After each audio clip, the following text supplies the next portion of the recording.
Thank you for the kind introduction and the invitation to Kristiansand to talk about long-term history of representative democracy. But before I start to try to answer this extremely large and complex question, is democracy in its representative form in crisis or just adapting itself to changing circumstances, I would like to know a little bit more about your background. So how many of you have studied history at some university? How many have done political science? Linguistics? Yes. Law? Excellent audience, yeah. Digital humanities? Even that, okay. But I won't be talking too much about digital humanities, but now I have some idea about you as audience. So is representative democracy in crisis or just adapting itself to changing circumstances? If you have a look at any media, so media is interested in the monstrous now. So media has a clear answer, representative democracy is in crisis. These examples are from Capitol Hill, January 21, and Berlin, Reichstag building, also 21 during the pandemic. So here clearly the people are challenging a representative institution, and it seems very much like representative democracy being in crisis. Media narratives also tell about European countries within the European Union who seem to be degrading, turning from representative democracy to something else. But then, of course, that's not so self-evident. I happened to be myself in Warsaw and see that demonstration in October last year, and that was a sign of changing trends among voters. So it seems to me that there is hope. In some other countries, it's quite obvious that there is some kind of representative democracy that makes decisions that the majority of the people approve. These pictures are from the Finnish and Swedish parliaments, both voting on the same day for applying for NATO membership 2 years ago in May 22. So the media declares a crisis of democracy. How exceptional is that? There are many factors which suggest that it's really there, the crisis is there. So we have declining levels of political participation, we have weakening party membership, weakening voting rates. That has been there, this concern, at least since the 1970s. We all know about the digital transformation, and we will hear more about it later today. It started, of course, kind of with radio and TV, but then with digital communication, internet, and now social media. We don't know where artificial intelligence is leading us with fake news and all that. So this digital transformation has led to a transition, a change in the relationship between the representatives and the represented. And the representatives are really feeling that hard these days. It's easy to contact them, and it's a lot of quite hard stuff that they have to live with these days. This polarization of debate at every level, every sector of life is obvious, we all know it. Most recent research suggests that there is a deepening right-left divide between young men on the other hand and young women on the other, and that appearing in almost any Western European country. We have all heard hate speech. We will hear on Monday on cancellations. It's quite obvious that populism has been again on the rise. It's not a new phenomenon, of course. And let's see how it goes with the European elections, whether the extreme right will get a lot of seats in the European Parliament. Negative discourses on democracy are everywhere. They are not just in the media, but also in the academia. The academia already talks about polycrises. That is to say, several crises challenging us at the same time. One example is the financial crisis of the welfare state. I hope it's not the same in Norway, but in Finland it's really the topic of debate every day. And we hear about news about Russia and China challenging democracy globally. And then, of course, the big question, whether representative democracy is in any way able to respond to the challenges of biodiversity loss and climate change. It remains to be seen.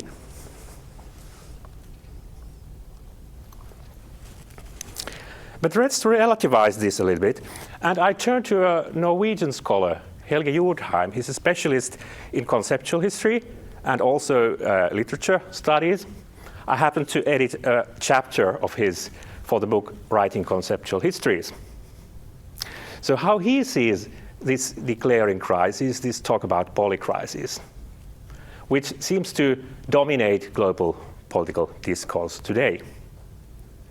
According to him, events, experiences, meanings, and practices are drawn together with this concept of crisis, and they are transformed by this concept. So anything, or many things can be called a crisis, but we need to relativize. Helge gives some examples of recent crises. So we all know about the health crisis, pandemic, which is hopefully over. We have climate crisis and the race to declare climate emergency. Not that much talk at the moment, unfortunately. Quite the contrary. Actually, the European Commission now wants to tone down that discussion because they don't want the populists to win too much in the elections. We kind of still have a refugee crisis in almost any country in Europe, not just at the Mediterranean or in the English Channel or the Finnish or Polish eastern border. That is a politicizing crisis to talk about it as a crisis. It's polarizing Europe quite clearly. An interesting thing is to talk about a financial crisis. You may remember that this was a discourse in 15 years ago, but I mean, many economic phenomena can be defined as crises. But one can ask whether this is just another word for a normal business cycle. So has this kind of talk about crisis taken over?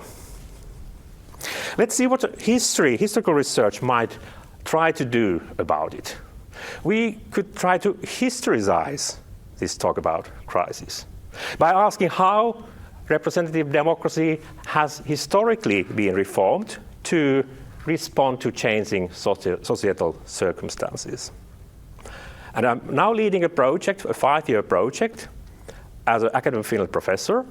And the project is called Political Representation, Tensions Between Parliament and the People from the Age of Revolutions to the 21st Century. 250 years history, 10 countries, and a lot of data. 20 billion words said in Parliament. Our approach is that of comparative long-term conceptual analysis of digitized parliamentary debates within the cultural area of Northwest Europe. So the first question is, why stop there? But I mean, I read 9 languages, but not all European languages. I would like to extend. We have applied for EU funding. Let's see. It's an interdisciplinary group.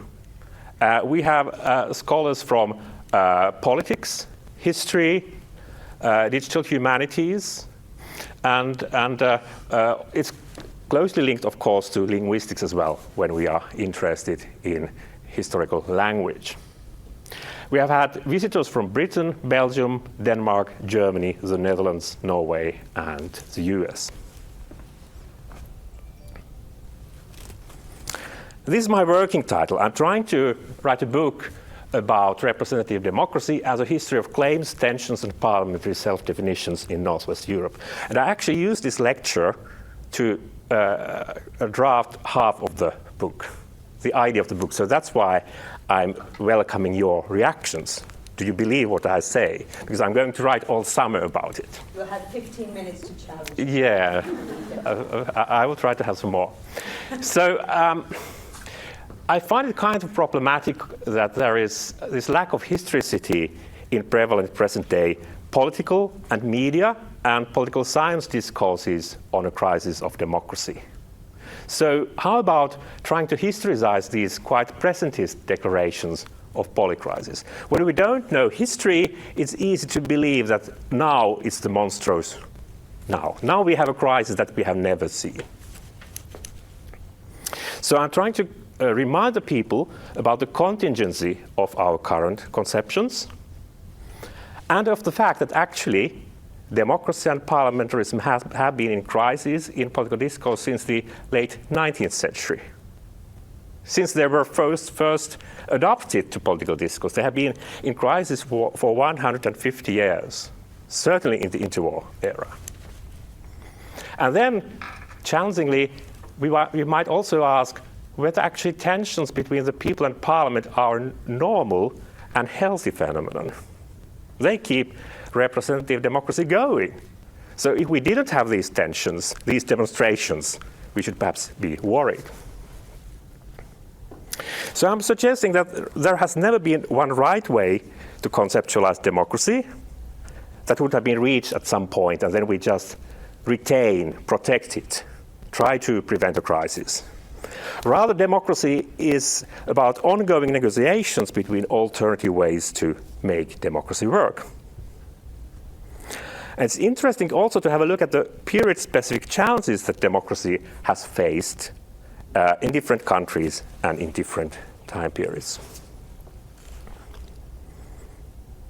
So, in order to understand better this changing representative democracy in the long term, we are carrying out this systematic source-based analysis of competing redefinitions of democracy. This is, of course, an alternative to traditional history of ideas, history of political thought, which mainly focuses on the great names, what they wrote about democracy. It's an alternative to macro-level theories about changing democracy, coming mainly from political science.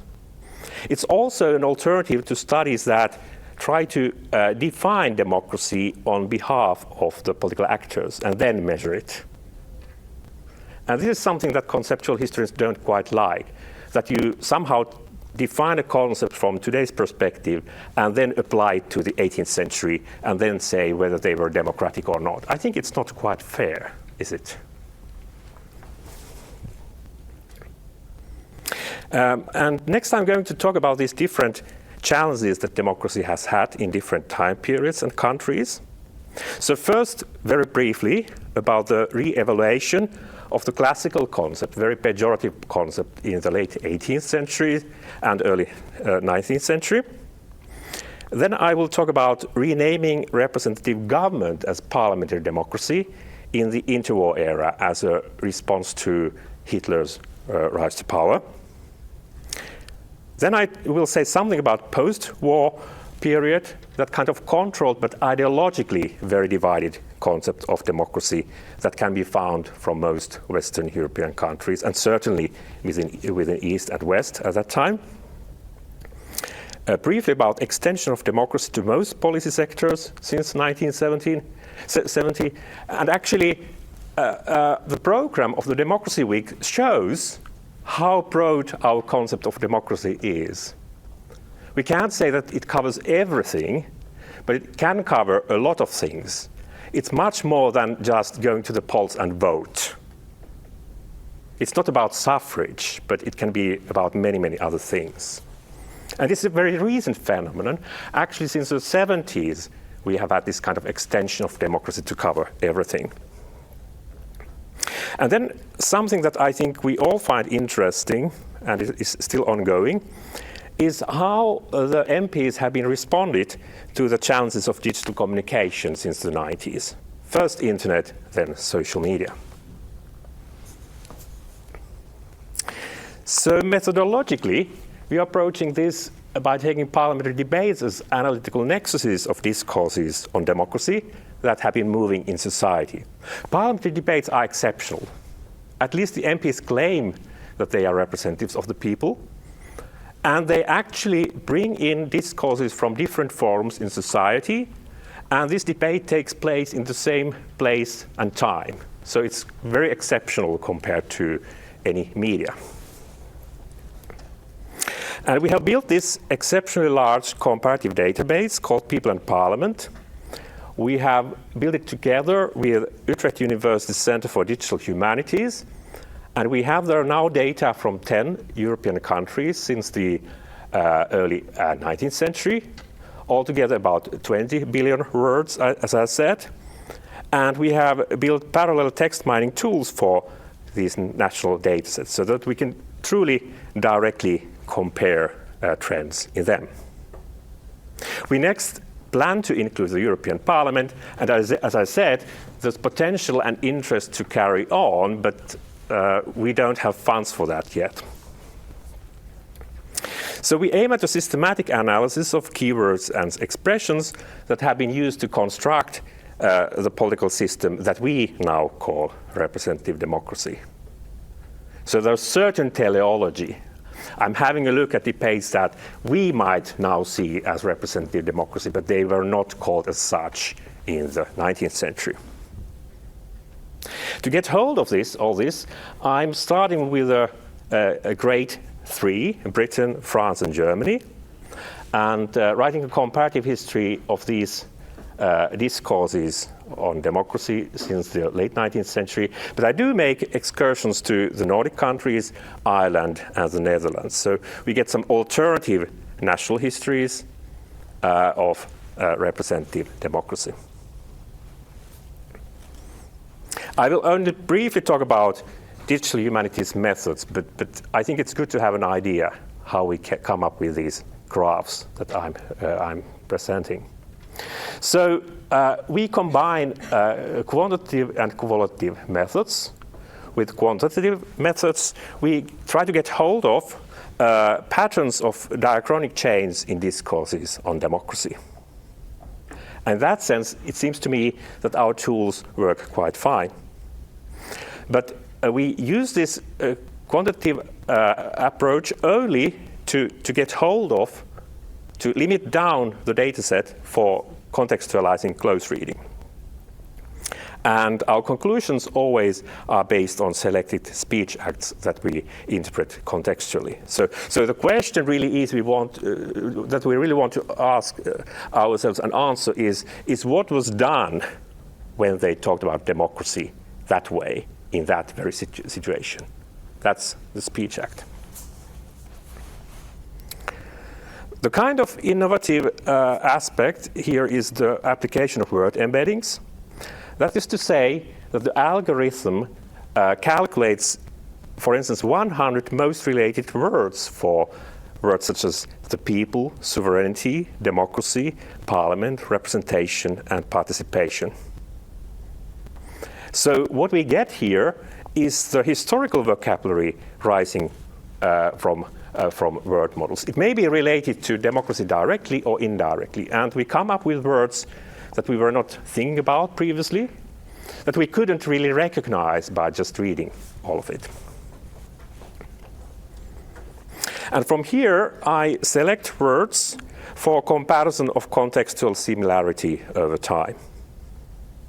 I also make use of neighboring words or collocations, that is to say, words that go together, bigrams or combined words such as representative democracy or parliamentary democracy or like that, they already tell more than just a single word.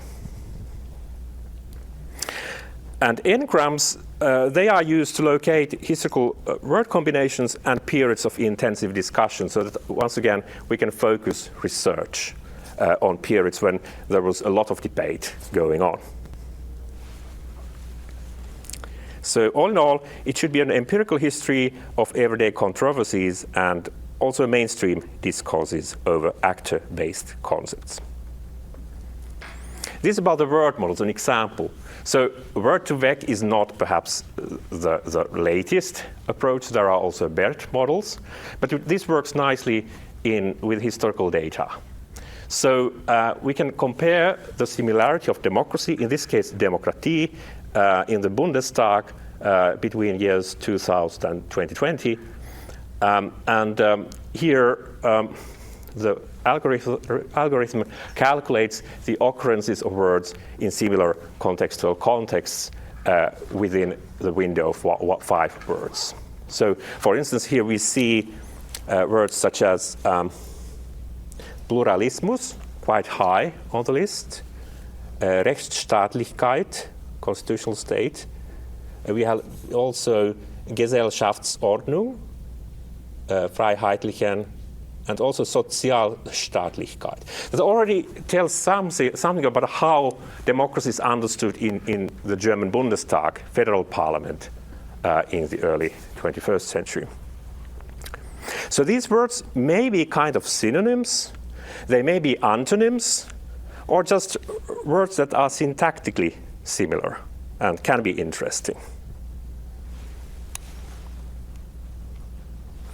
So that was about the methodological part of it. And then just a little bit long-term history, and we are soon to the 21st century. Don't worry, I'm used to making centuries in just 5 minutes. So starting with the 18th century, I'm an 18th century scholar initially, so I need to say something about the 18th century. Everything starts from there. Of course, in the 18th century, democracy was not a commonly used term at all. It was not the kind of concept that encompasses everything like today. The 18th century was still a period of classical pejorative conceptions of democracy. Democracy was there as a concept, but it could be acceptable only as part of so-called mixed constitution. So if you had democracy, you also needed aristocracy and monarchy. And then you got a balance, and then it worked. Some constitutions actually still have these elements even today. Britain is not that far from this, even though, of course, it's a true representative democracy today.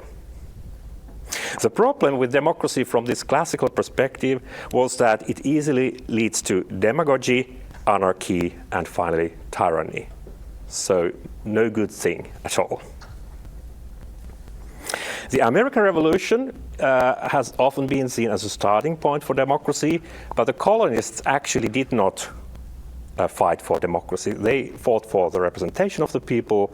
They founded a republic, and only in the early 19th century, this republic was redefined as a democracy. There were some re-evaluations of democracy in British debates already before the French Revolution, when some MPs called for parliamentary reform. Some radical publications suggested that the people are sovereign, but these were very exceptional. Even the French Revolution did not make democracy a major concept. It only started to be used more when the revolution radicalized from autumn 1792 and then during 1793 and 94. So at that stage, it was the use of the word democracy was going beyond classical constitutional theory. It was associated with the great ideals of the revolution, that is to say, the sovereignty of the people and the representation of the people. There was a radical attempt to introduce a democratic republic, but this Jacobin constitution never realized. And then perhaps the most radical phase was when Maximilien Robespierre, during terror in 1794, talked about representative democracy as the goal of the revolution, bringing together these separate concepts, democracy, republic, and representation. But what followed was a clash between these classical and more revolutionary concepts of democracy. There was some rhetorical reconsideration of the political role of the people, also in representative systems that did not have an open revolution. So some kind of transnational debate was going on, evolutionary reconsiderations. References to democracy became slightly more common, but they were still very different in meaning from democracy in later times. So there was some diversification of the concept, which opened possibilities for radical, more optimistic interpretations of democracy, but the majority of the people used it very pejoratively.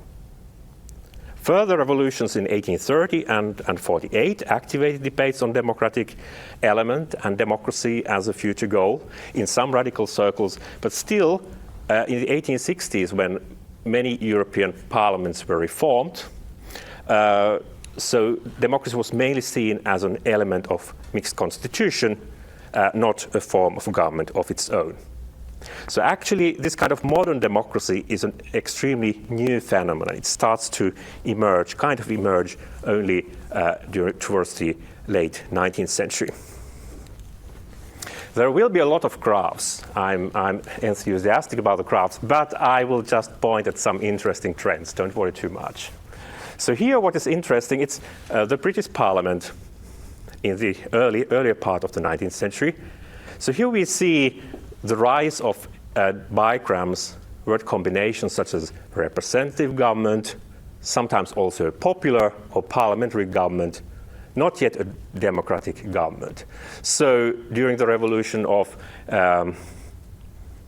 or in the 1840s, and then during the revolutionary 1848, we have something going on. So debate is starting, but it's not about a democratic government yet. Here we have a combination of graphs from Britain, France, and Germany. So what do we see here? It's between the 1860s, or in the French case, 1880s, and the First World War.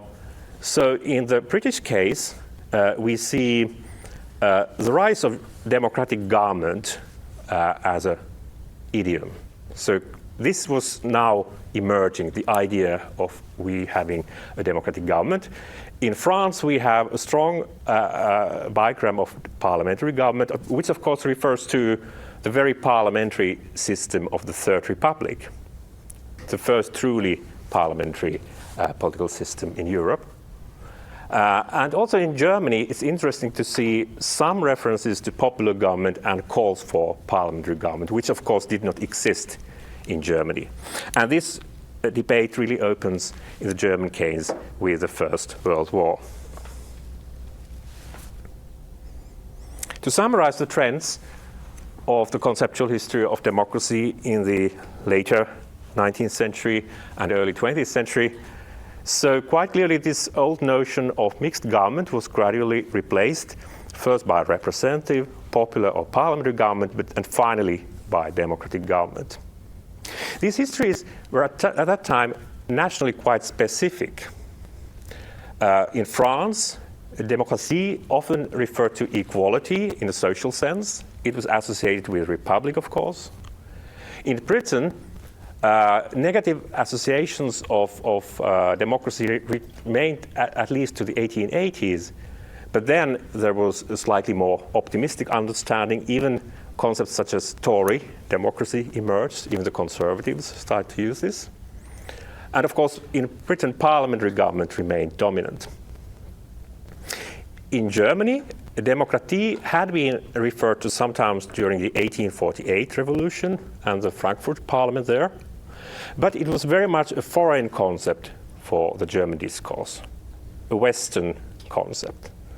Only social democrats talked about democracy. So in the German case, we have this strong ideological, party political dimension there. Only one of the major parties is talking about democracy. In all of these countries, we have the influence of the Frenchman Alexis de Tocqueville, who wrote about American democracy in the 1830s. And now we have that kind of challenging alternative, democracy from America. Most Europeans had very reserved attitudes about American democracy. It turning into plutocracy, there may be a point there actually, isn't there? isn't there? But anyway, American democracy as a concept was there. And then of course, we see the kind of modest rise of this notion of democratic government. Interestingly, and kind of sadly, the First World War was a turning point. And there's a reason for that, not just the fact that in many countries there was pressure to extend suffrage to all men and preferably women, to somehow pay for the investments in war that people had made. But importantly, when the US joined the war in April 17, a month after the start of the Russian Revolution, so both French and British war propaganda started also to talk about this war being fought to save democracy. So here we have a war that is fought in the name of democracy. And if you say in war propaganda that you defend democracy, so actually during or after the war, you probably need to do something about it in your own country. It has an effect home and not just internationally. So by the late 1910s, we are in a situation where democracy is seen as a representative popular regime with formal equality before the law and universal, at least male suffrage, not yet female suffrage in every country. So that was already the 150 years. Now we are in the 20th century and proceeding there. So next phase, and I think this is something you probably have also read about in the media, is how analogical the situation in the interwar era is to where we are today. Of course, these are not directly comparable. Historically, contextually, they are different, but there are some features that deserve our attention. And what I found in my own research, I find interesting that this representative government was renamed as parliamentary democracy during this interwar crisis of parliamentarism and the Second World War in several countries. So the rise of totalitarianism causes a reaction where you start to defend the parliamentary form of democracy and call your own system parliamentary democracy, even make it part of your national identity. So wars often play a role in the history of democracy. So after the First World War, a number of new democracies were founded, especially in Central and more Eastern Europe. But all of these, or most of them, were, well, let's say honestly, all of them were challenged by authoritarian movements and anti-democratic discourses. The most famous case, of course, is the Weimar Republic in Germany. It's very easy to see the rise and fall of discourse on democracy in German Reichstag. There's actually a very good recent article by Stefan Scholl on the concept of democracy in Germany in this time period. And this was a time of ideological confrontations. And they led to more discourses on what democracy and parliamentarism is about, but a very confrontational one. And what I find interesting is the rise of the term parliamentary democracy with the Interparliamentary Union. So there we can now go transnational. We have a meeting place for MPs in which they can discuss the state of democracy and the future of representative government. And there they start to talk about parliamentary democracy. And in some countries, this turns into an element of national identity. In the British case, we have Winston Churchill in 1938 talking about parliamentary democracy as the very core of the British Constitution. But representative democracy was not still at that stage much used. It appeared as an American innovation. American representatives to the IPU talked about that because, of course, they don't have parliament, but they do have representation. So that's why they talk about representative democracy. What's interesting in the 1930s is also this nationalization of democracy in many countries. And this concerns also countries that did not talk about themselves as parliamentary democracy yet. Sweden and Denmark are such countries quite clearly. The Netherlands and Britain already mentioned, and Switzerland, of course. So you adopt this narrative of old even medieval national democracy that our country possesses and can be a model for others. I've actually analyzed IPU debates to which representatives from different countries come and to advertise our democracy and selling it to others. There's a hilarious case of a Swedish and Danish Minister of Education doing this in IPU after Hitler's rise to power. Of course, why this nationalization? It was a way also to domesticate the idea of parliamentarism and democracy, and to get the right on board. And well, Finland is a further example where you get the majority, mainstream right on the side of democracy instead of the extreme right. So it actually worked quite fine in many countries, smaller Northern European countries. About this renaming briefly. So here we have the UK Parliament. It's ever since the early 19th century, but there's a clear rise in, surprise, surprise, 1933, and then during the Second World War. So it's quite clearly, this talk about parliamentary democracy is related to Hitler's rise to power. And the Dutch parliament there, we also have a peak in 1933, and then just before the Second World War. There's a prehistory. In France, we have a few references. These are absolute figures since 1909, and in Germany, of course, in the Weimar Assembly and Weimar Reichstag. And here we have an image from Reichstag Berlin 1928, an IPU meeting. There are a couple of women MPs also there. So this is an interesting case because it's a kind of nexus or meeting place of discourses on a crisis of parliamentarism, and also the use of denominations parliamentary democracy and representative democracy as far as the Americans are concerned. And it's also interesting that there was this debate on parliamentary crisis going on, but there was a need to somehow find more beautiful words for it. So euphemisms were introduced, such as the current evolution of the representative system instead of talking about crisis. Crisis is a dangerous word. So we have a German representative talking about the so-called crisis of parliamentarism and suggesting solutions. So we should rationalize parliamentary operations. We shouldn't imitate too much Britain, and we should make Parliament more efficient in producing a unified and stable will of the people. Otherwise, the dictators take over.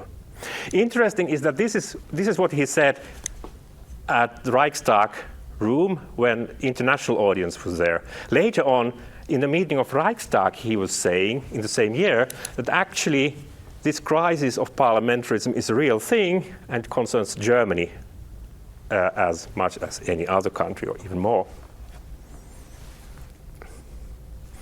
These curves are from the Irish Parliament and Finnish Parliament. So also in these smaller polities in the 1930s, we have this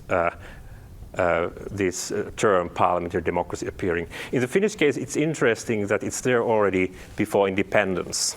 The idea was there in 1910, but then peaks in 1930 and 35. In Scandinavia, we don't have such explicit renaming, but there was strong nationalization of the concept of democracy. Also, the idea of Nordic democracy appears as something that is common to all Nordic countries, possibly including Finland. In Denmark, there's some. In Norway, I've only found one from 39. I keep on searching, and in Sweden, a few as well. So now we are already in the post-Second World War era.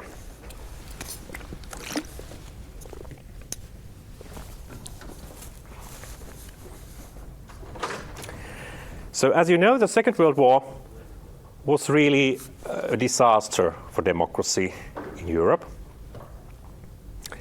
After the war, new democracies were built in Western Europe, and they were all designed to prevent the re-emergence of authoritarian forms of democracy.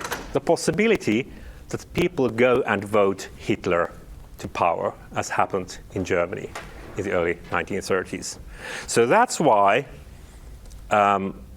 politicians and also the media were quite cautious about talking about popular sovereignty, that kind of active exercising of popular power between the elections. So the idea was that you go to the polls, you vote every 3 or 4 or 5 years, and then you are happy with what the politicians are doing. So this kind of procedural parliamentary democracy was much emphasized. And it's easy to find quantitative support for the argument on controlled democracy, the kind of terms that were associated with democracy at that time. Between 1945 and 65, they support this interpretation of a controlled democracy in post-war Europe. What's interesting is also the deep ideological divisions of the early Cold War, and they are visible. I will soon demonstrate how this is visible in the data. So it's not just the division of Europe to East and West, different democracies in that sense, but also divisions between each country. So the right, the moderate right, and the moderate left have very different concepts of democracy still, not to talk about the extreme right and extreme left. And what's also interesting and visible in the data is the decline in traditional values since the 1960s. Traditional values referring to religion and nationalism above all, but also other values. And some specific national observations can be made. So in early Federal Republic of Germany, it's interesting to see how strongly democracy was associated with parliamentarism, very differently from the Weimar period. And even more strongly than in France or Britain in this period. And then, of course, in the German case, it's interesting to see how early this kind of extension of democracy to different societal domains is there, including terms such as constitutional state, that Rechtsstaat we already observed is there today, and human dignity. So this is something that Stefan Scholl, for instance, couldn't see when focusing on Germany only. It's interesting that Germany actually is a first-comer in some aspects because of the need to start from zero. Not zero, but to seriously reconsider what democracy means. And also having the Weimar experience as something that would not be repeated. The Germans wanting to have a better version of the democracy, and having been quite successful in that, which has been a great thing for all Europe.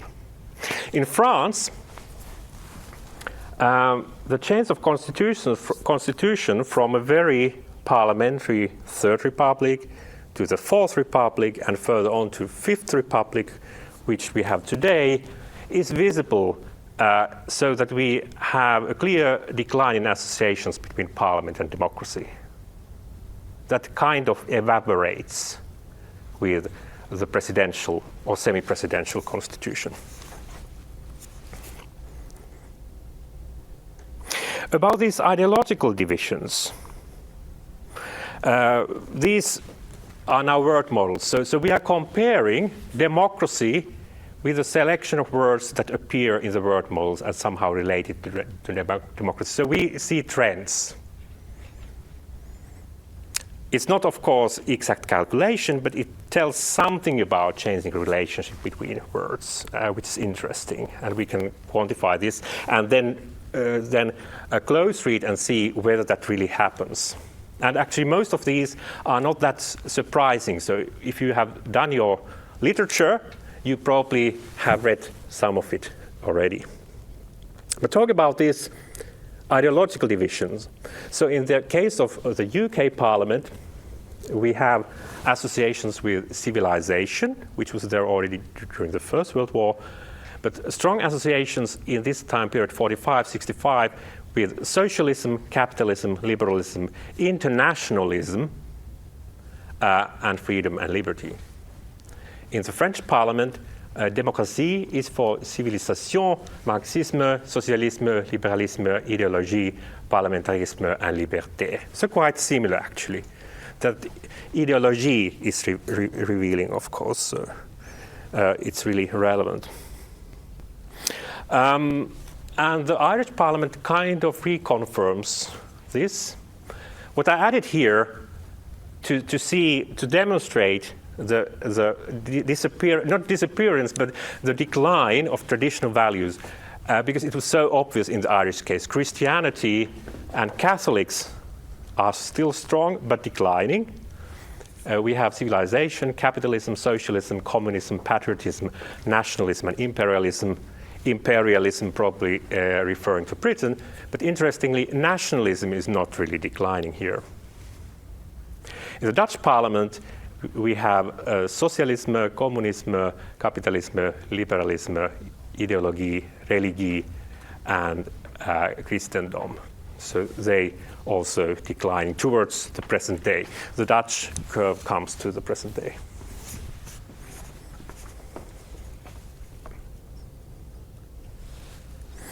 In the Swedish Parliament, there's a strong association with parliamentarism, but that's going down. And then actually, there are no longer 80 appearances since the late 80s, so it's disappearing. So that's interesting, because the association had been so strong for such a long time. But democratie is about socialism, liberalism, kapitalismen, ideologi, statskyrka, religion, Christendom, or national. But here it's interesting to see that not just the church is going down, but national is going down. So democracy is no longer that much about the nation state. It's something broader. In the Finnish case, I think it's understandable if I say democracy is about parlamentarismi, kommunismi, sosialismi, kapitalismi, kristillinen, and kansallinen is national. So that's also going down. And the Finnish case is interesting. I mean, the most radical disappearance of religion, kristillinen, going down in the 60s.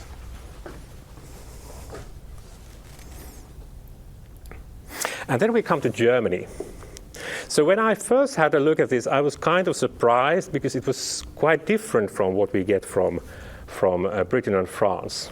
So what is similar is civilisation, Bolshevismus, Kapitalismus, and Ideologie. But what's different is Toleranz, Freiheitliche is similar, but Rechtsstaat and Humanität. But actually, I can find these also in the Swedish and Dutch cases, so that's not so exceptional. But of course, it's a reaction to the Holocaust and Second World War. But what's interesting in the German case are references to Selbstbewusstsein, Verantwortungsbewussten, Legitime. That is to say, there is this kind of consciousness and responsibility. And of course, representation and parliamentarism come to the picture.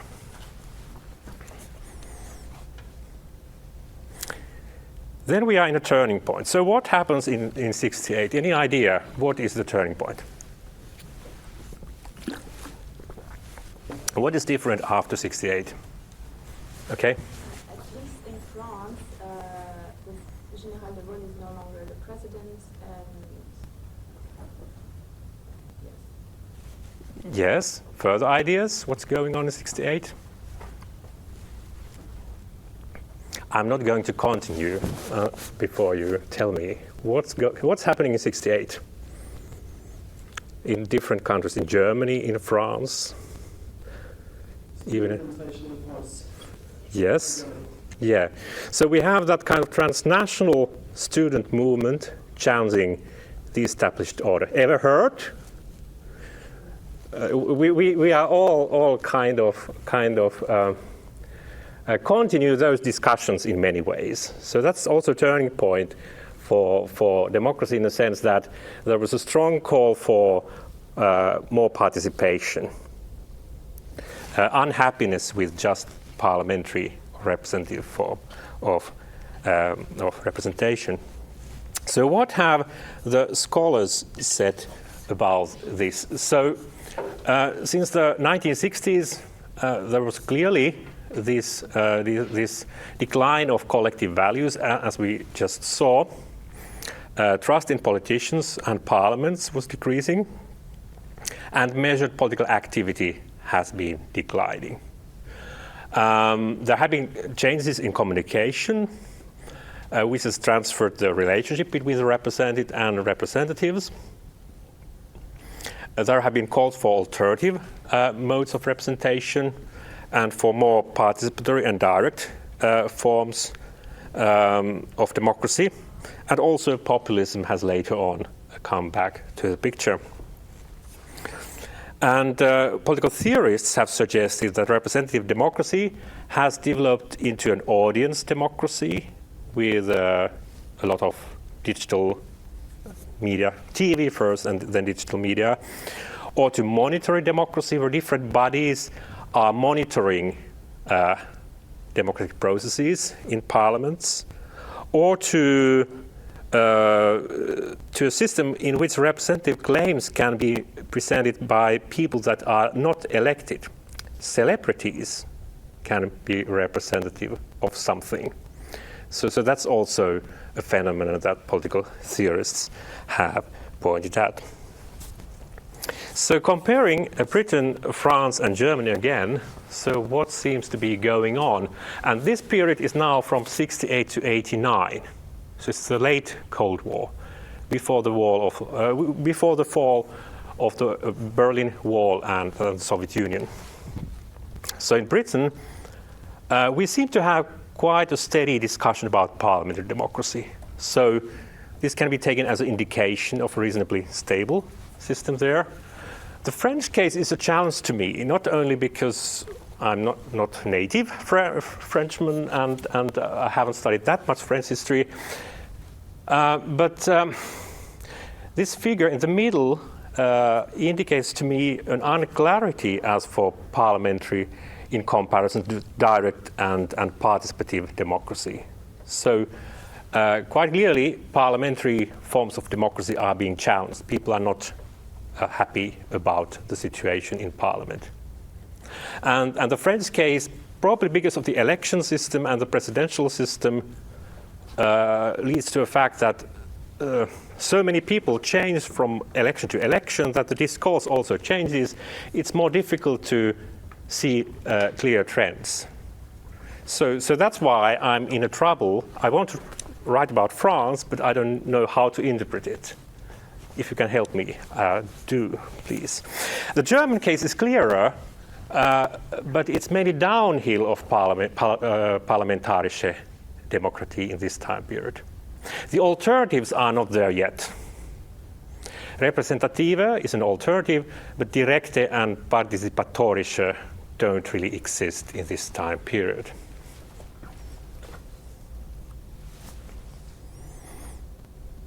How about the antonyms? After a presentation last week, I started to explore this. So how to get hold of the antonym of active democratic participation, and I tested with some. So here we have disengagement, which peaks in Britain probably in the 70s and then again in early 2000s. In French we have abstention, again 70s and early 21st century. And in German parliament we have Politikverdrossenheit, peaking a little bit later in the 80s and throughout the 21st century. But these are a little bit more difficult to get hold of. You really need to do close reading to find these. So how has democracy changed after 68?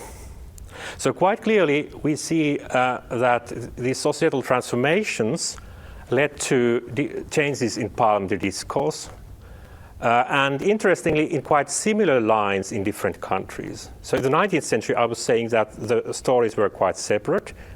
The trends don't necessarily match, but since 68 they seem to match quite well. So we have rising parliamentary references to the electorate and citizenry everywhere. We have increasing responsiveness to calls for more popular engagement. We have a lot of talk about democratization. That's initially a leftist term. The leftists talked a lot about democratization in the 70s, but later on it has been extended to also other ideological groups. And we have this extension of democracy to a variety of new spheres, to schools, to university, even the church, in the Swedish case, for instance, to local services, the business life even. Olof Palme was talking about, not to talk about the communists in Sweden, the army, etc. And there are interesting contrasts to be found in different parliaments. So in the British Parliament, for instance, the Labour MPs are talking about the democratic control of the police. So what Margaret Thatcher says, okay, the lefts want to have a political control of the police. It immediately sounds worse. So politicians decide what police does. And we also have this interesting development in different countries. We have demonstrated that with other quantitative data. I'm not going there yet. But this association between democracy and principles such as accountability, responsibility, and legitimacy, and also procedures that would try to combine representation, decentralization, and citizen participation. So quite clearly, politicians have been responsive in that sense. And we do have that kind of transnational discourse on democracy strengthening. And of course, a clear explanation for that is the European integration. That affects the way that things are discussed also in national parliaments. And most importantly, the attempt 20 years ago to introduce a European constitution affected debates in all member states. So we have, especially since the late 90s, discourses on direct and participatory democracy as necessary complements to parliamentary or representative democracy. And we can even say that participation has become a major synonym for democracy. It was not that before the 90s. It was a demand since the late 60s. Some party programs introduced it, but more generally in parliamentary discourse, it only comes from the 90s. In the early 2000s, with the internet, there's huge enthusiasm about e-democracy, the internet solving our needs to participate. And all the parliaments we have studied thus far, most of the debaters seem to be agreed that parliamentary or representative democracy needed to be reformed to reflect societal changes, and the way to do that was to increase participation. That was the way to strengthen legitimacy of the political system. But as you all know, that would change in the late 2010s. So after Brexit, after the rise of populism in most European countries, we have that partisan polarization over direct democracy, especially when this initially leftist idea of referendum was adopted by the far right. And now in the European Parliament, for instance, it's the far right that calls for European-wide referenda. So that leads, in the case of most moderate parties, to stronger defenses of representative model. Let's see briefly how that's visible in our data. So here we have the UK Parliament again. since the 1990s. So here we have continuity of references to the elected, the emphasis on MPs being elected by the people. So that's a phenomenon that emerged quite early, but it is still there. We have an emphasis on accountability. Talk about democratization continues in the UK context. Talk about legitimacy is strong there. As you remember, in Germany, it came a little bit earlier. In the British case, pluralism is very important. So pluralism has become a further a new synonym for democracy, which is understandable to us, but would not have been understandable to the people in the 1950s when societies were so much more uniform. So this is a clear change. And then we have that rise of inclusive. So it's totally unrelated to democracy, but then suddenly, so something's going on. So being inclusive in the English case is important. On the right-hand side, I'm comparing democracy with parliament. So there's continuity, actually even some rise over time. Representation, slight decline, but a steep rise in associations between democracy and participatory and participative. So one might conclude that, okay, Britain is turning into participatory democracy, but then when one looks at relative term frequencies, so participatory remains quite marginal and direct as well, whereas parliamentary democracy is there. And it seems to me that it was not challenged by the Brexit either. So the British system in that sense survived the referendum, seems to me, with this data set. And then on the right-hand side, I had a look at the relative term frequency of speeches that combine democracy and inclusive. And there's an interesting rise in 97 and then 2017. And we are still soon having a look at what was going on there.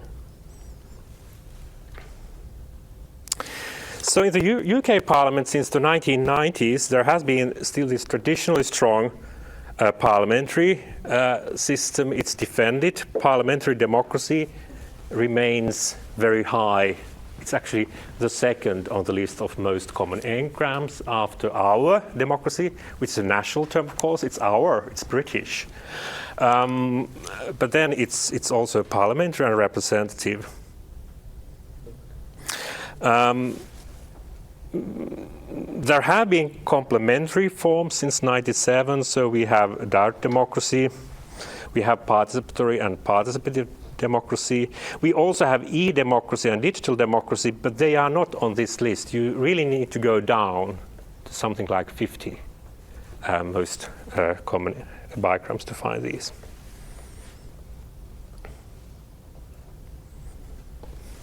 But still, especially in the early 2000s, during Tony Blair's Labour government, there was a lot of discussion in Parliament on the need to reform parliamentary democracy. There was a lot of optimism about reforming it with e-democracy and involving citizens at the local level. And then the question about referendum came up. Could referendum be a good idea to activate people? That's a way to participate. And it was taken over gradually by the opponents of the EU, even though there were warnings about this leading to plebiscitary democracy, where parliamentary democracy would be bypassed. And of course, the Eurosceptics accused the EU of democratic deficit. Whatever was suggested in EU constitution was a bad thing, whether it was representative or participatory or direct democracy. But interestingly, we even have a minister talking actually in Germany in 98, soon after the expansion of the internet, about the era of pure representative democracy coming to an end. And this is also revealing of the early 2000s is a talk about the e-revolution must deliver for our democracy to create something that revises our tired, downtrodden parliament and makes us once again the forum of our nation. And then a leading minister talking about, although our system of representative democracy is at the heart of our constitution, it can be enhanced by developing more power directly to, devolving power more directly to the people. So that's the early 2000s. But after the Brexit, the sounds are slightly different. Many MPs had previously understood representative democracy and democratic innovations as compatible. Some had already redescribed the British system as a participatory system, including referendums. Enthusiasm about digital democracy disappeared by the early 2010s. And then, of course, the Brexit referendum led to a situation where the will of the people expressed in the referendum seemed to be in conflict with parliamentary sovereignty. So here we have David Cameron explaining why the referendum was held.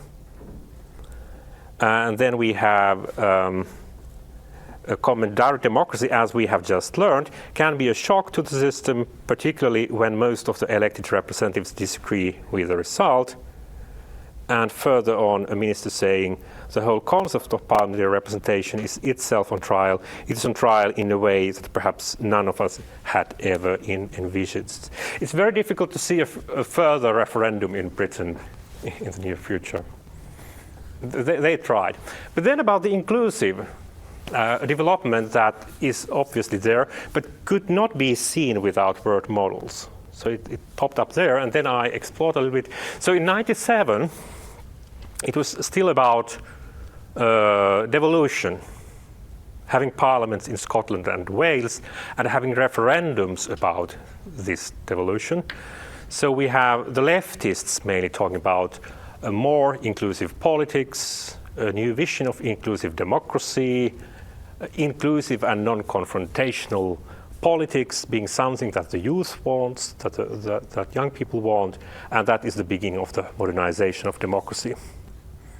But by 2017, also some conservatives are talking about the need to participate in the democratic process, as our democracy is built on the foundation of inclusion and tolerance. So there's this extension of inclusion from the left to the moderate right. And then, of course, we have leftist examples. This is actually about the extension of suffrage, so that you could vote at 16. That's seen as expanding democracy to make it as inclusive as possible. The Irish Parliament just reconfirms what we just saw. There too, we have discourse on citizenry, electorates, accountability, and pluralist. Actually, this plural form, electorates, comes up quite recently, and that also refers to the pluralism of society. You don't have just one electorate, you have many different electorates that you are addressing. Accountability, pluralism, inclusiveness. These trends of relation between democracy and parliamentary representation declining are there. There's rise of participatory, but there's also indication of populism, which was not so clear in other parliaments. In Ireland, it's quite early. And there's clearly a decline in references to parliamentary democracy over time. Some discussion on direct democracy as well. The Dutch Parliament, we haven't talked much about it, but it's interestingly different, but I think I can interpret what's going on. It's a little bit like France, so it's not so easy to interpret, but we do have democracy associated with the elected status of the MPs since the 1990s, Discourse on democratization goes on as in Britain. Emphasis on legitimacy and pluralism is there, and also inclusivity.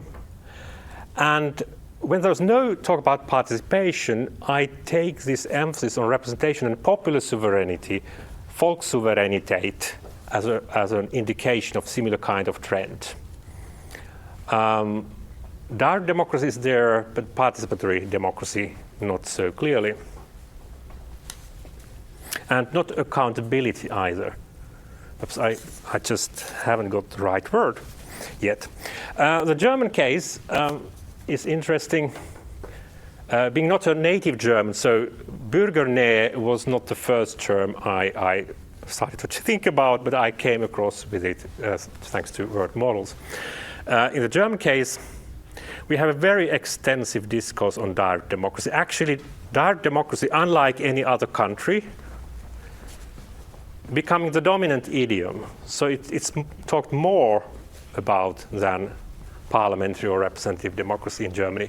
One explanation is that in the German discourse, direkte Demokratie also contains all participatory elements. So it's different from French and English in that sense. So we have a slight weakening of similarity with parliamentarism and clear rise of participation, civil society, and proximity to citizens. So we have associations of democracy include Parlamentarismus, Repräsentative Partizipation, Bürgergesellschaft, and Zivilgesellschaft, and this Bürgernähe. And we already talked about direct democracy being the major discourse. So, in Germany, of course, there are long traditions of being doubtful about parliaments as representatives of the people, popular will. Democratic innovations are very difficult to introduce due to the basic law, and the Christian Democrats are opposing. All the other parties are basically in favor of direkte Demokratie in a way or another.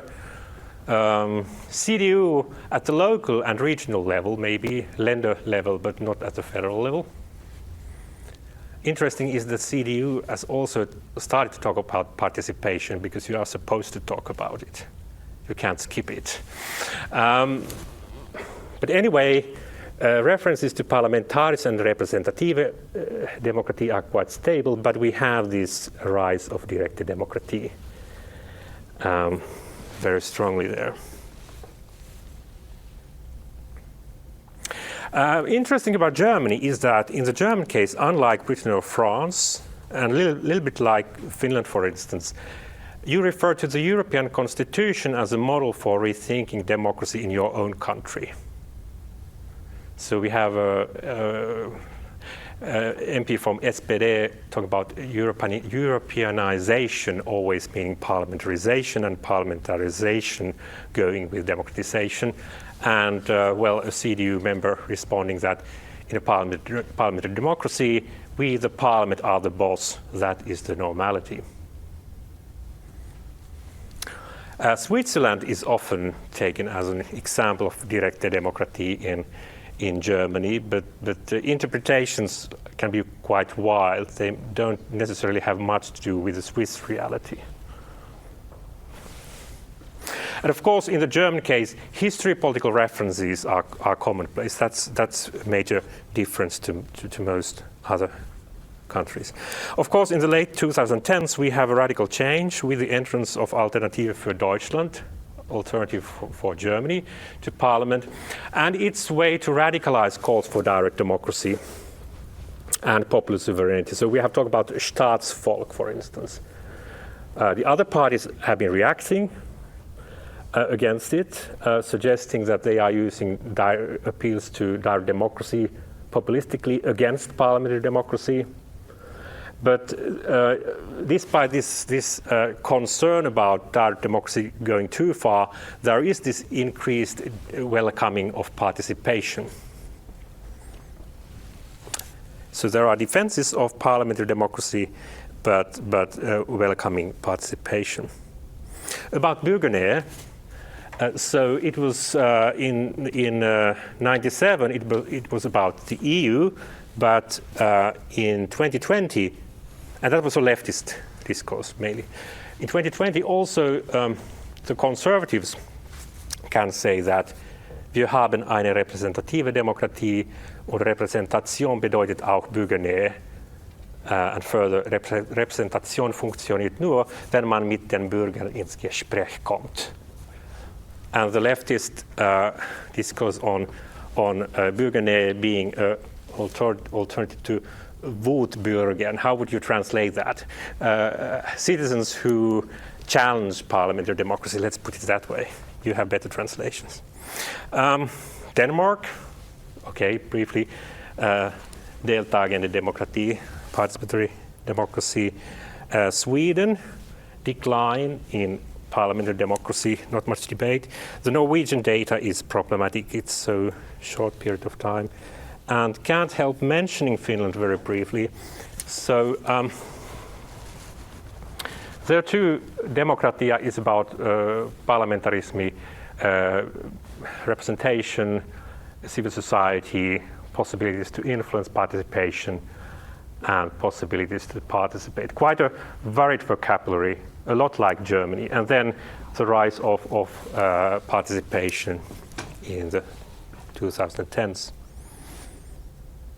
I'm ending with a quote from a Finnish Prime Minister, Mari Kiviniemi, who in 2010 tried to bring them together, actually both in Finnish and Swedish. So she did that officially and on purpose, but it's a rhetorical trick. So she's talking about the future of representative participatory democracy depending on how credible citizens perceive our democratic system and the level of trust they have in the institutions and actors. So she's redefining the representative democracy system as participatory. I'm coming to a conclusion. So quite clearly, democracy remains a concept that is contested, and it's redefined in representative governments, in parliaments, in interaction with the public and academic debate. And much of discussion on democracy in parliaments has focused on improving representative democracy through a range of procedures and institutions. To some extent already in the 70s and 80s, but increasingly from 90s and 2000s onwards. So there was a rising discourse and apparent consensus about the need to increase participation in the early 2000s, but a polarization over direct democracy as a way to control representative democracy or as a threat to it in the late 2010s.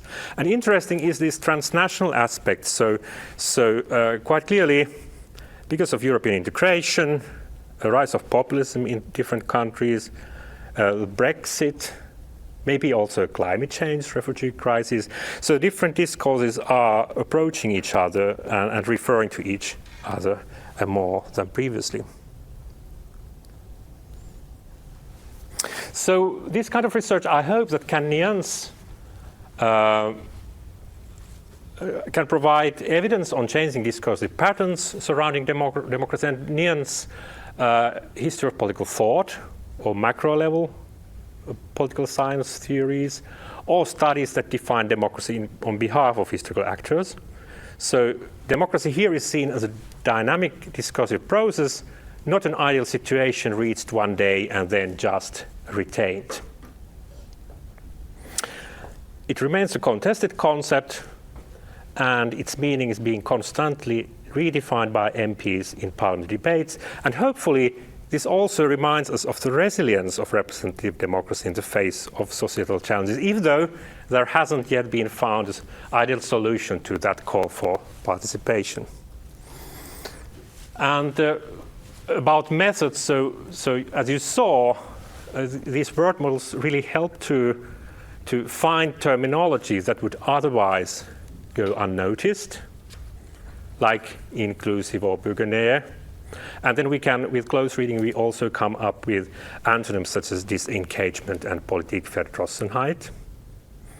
And something that I've been reflecting after last week's presentation and feedback there is that whether this way we might get an idea of kind of zeitgeist, how things are changing simultaneously in every country, and these changes are interrelated, but at the same time recognizing also nationally specific discourses on values.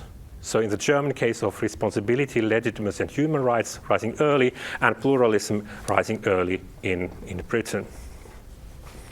And that brings me to the conclusions and to the answer whether democracy is in crisis or just adapting itself to changing circumstances. So my answer is that in a way it is in crisis, but at the same time, as always, it is adapting to changing circumstances. This is from Finnish presidential elections, the winning candidate hugging the losing candidate in February this year.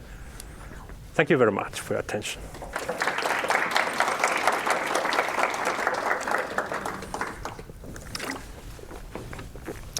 And we should have 10 minutes for questions. Who would like to challenge?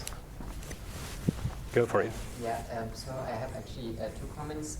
First, the first thing I thought about, and for me it was incredibly interesting to hear also about I come from Germany, the development in Germany of specific words such as Bürgernähe. And I also immediately thought about the word people or citizen as also interesting words, maybe for the to see like a different use of specific of how the word, who uses the word specific parties.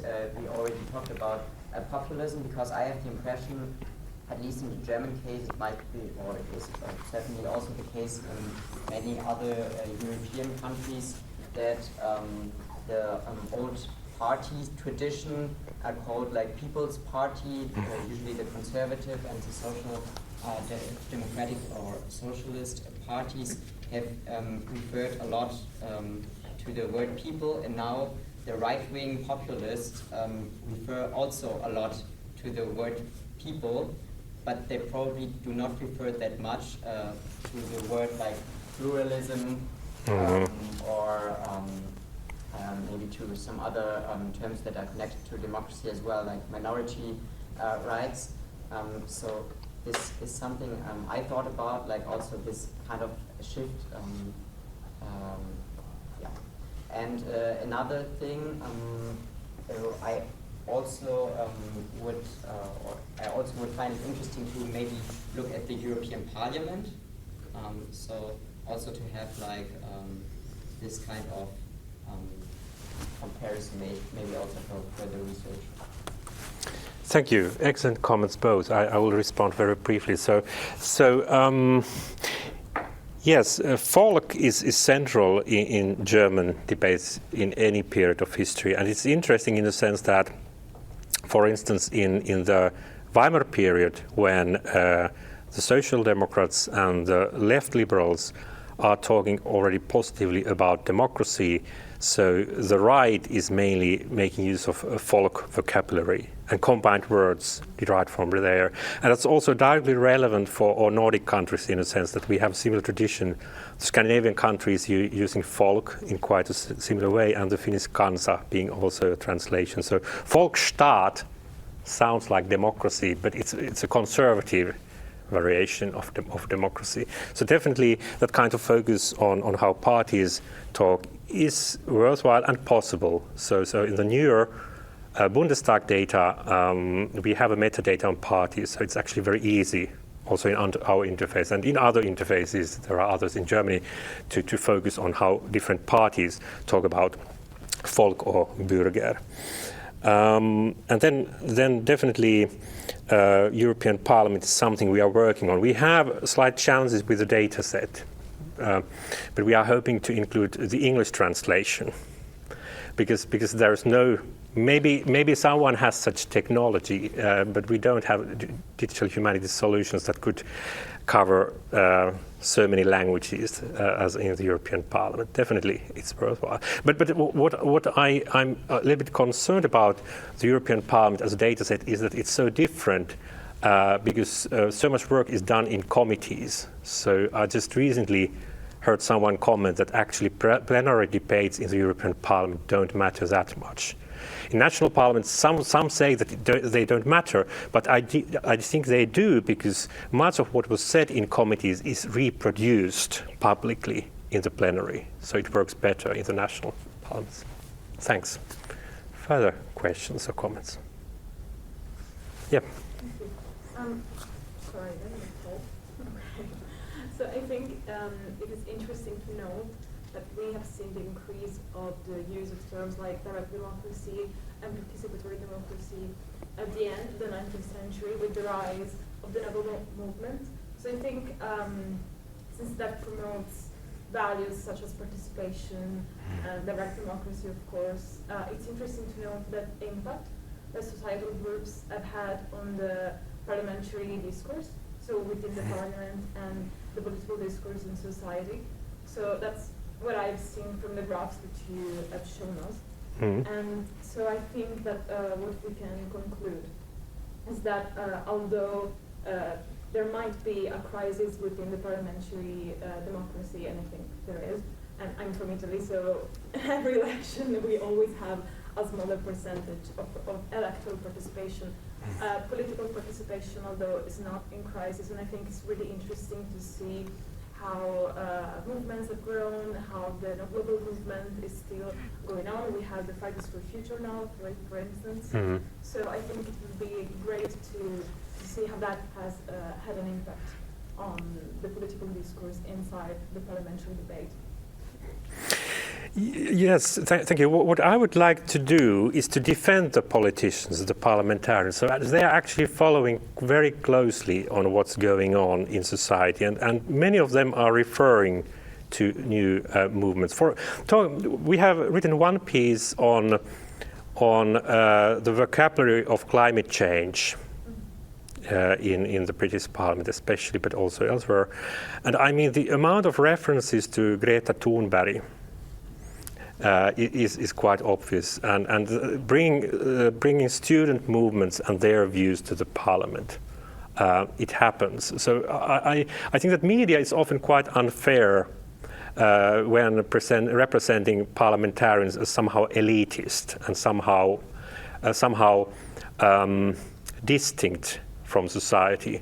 And actually, we have further proof of that. We have studied over time trends in political discourse outside of Parliament, mainly in quality newspapers and in Parliament, and they surprisingly well follow each other, at least as far as vocabulary such as democracy is concerned. Sometimes Parliament comes first and party newspapers follow. Of course, we would need other data sets, academic debate.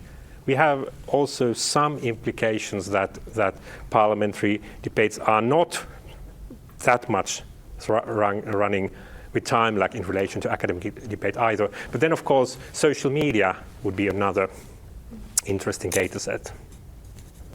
Thank you. Further questions or comments? Yes.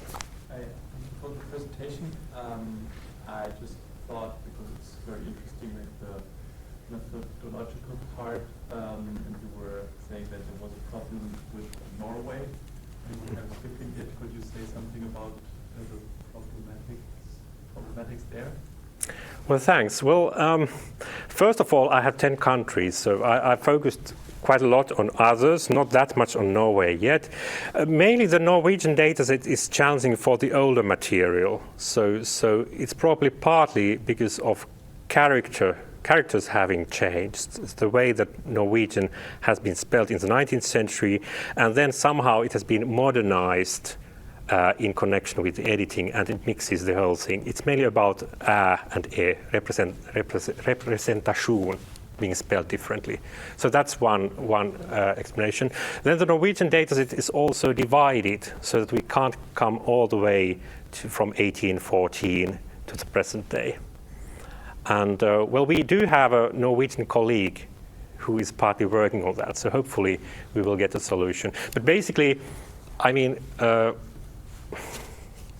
on the basis of Swedish, I understand almost everything what's going on in Norway, so I could do that at some stage. We will make some references to Norway as well. But as said, there are some data-specific challenges, and you see, we need to work on national data sets. And it seems to me that in Norway, this parliamentary data set has not been seen as quite as important as in many other countries. So in many other countries, the data set has been nationally developed much further. Certainly in Britain and the Netherlands, in Germany for Bundestag, not Reichstag, in Finland and Sweden for the later part of history. And we have done a lot of work for the French data set, and we still get applaudissements as a collocation, as an example of and we can't do it for the French or Norwegians. We don't have funds for that, so we are waiting for better national data sets. Thanks. Are we running out of our time? Yeah, yes we are. So now we are exactly in time. Thanks so much for your attention.